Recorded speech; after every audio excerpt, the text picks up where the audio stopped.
প্রত্যেকবারের নন্দ উৎসবে এই অসাধারণ বড়া ঝোলটা আমি আমার জেঠুকে বানাতে দেখতাম। এটা একটা সিগনেচার ডিশ, আর এটা আমি শিখেছিলাম আমার জেঠুর কাছ থেকেই।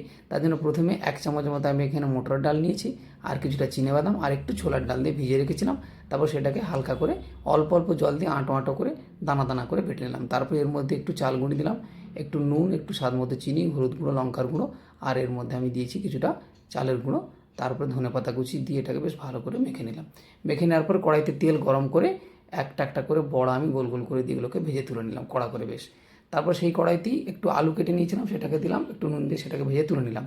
এবার কড়াইয়ের মধ্যে পরিমাণ মতো তেল রেখে তার মধ্যে গোটা গরম মশলা, শুকনো লঙ্কা, তেজপাতা, গোটা জিরে ফোড়ন দিলাম, একটু হিং দিলাম, আর একটু জিরে বেটে রেখেছিলাম 1.5 চামচ মতো দিয়ে দিলাম। সেটাকে ভালো করে ভেজে নেওয়ার পর এর মধ্যে আমি হলুদ গুঁড়ো, লঙ্কার গুঁড়ো দিয়ে দিলাম, একটু জল দিলাম, আর একটু আদা বাটা অল্প একটু দিলাম ব্যাস। দিয়ে এটাকে একটু ভালো করে মশলা কষিয়ে তেল ছেড়ে এলে এর মধ্যে স্বাদের জন্য একটু চিনি দিলাম, আর 2টো কাঁচা লঙ্কা ছিঁড়ে দিলাম। এটাকে বেশ কিছুক্ষণ কষিয়ে নেওয়ার পর এর মধ্যে আমি দিলাম টমেটো কুচি। টমেটো কুচিটা খুব ভালো মতো গলিয়ে নিয়ে এর মধ্যে আলুটা দিয়ে একটু মেখে নেওয়ার পর জল দিয়ে দিলাম পরিমাণ মতো। এই বড়াতে কিন্তু জলটা নেই, জলটা একটু বেশি করেই দেবেন, মানে ধরুন বড়াগুলো ডুবো ডুবো জল দিয়ে এটাকে ধীরে ধীরে ফোটাবেন, এবং শেষে একটু গরম মশলার বাটা আর এর মধ্যে একটু ধনেপাতা কুচি, একটু ঘি দিয়ে নামিয়ে নেবো ব্যাস।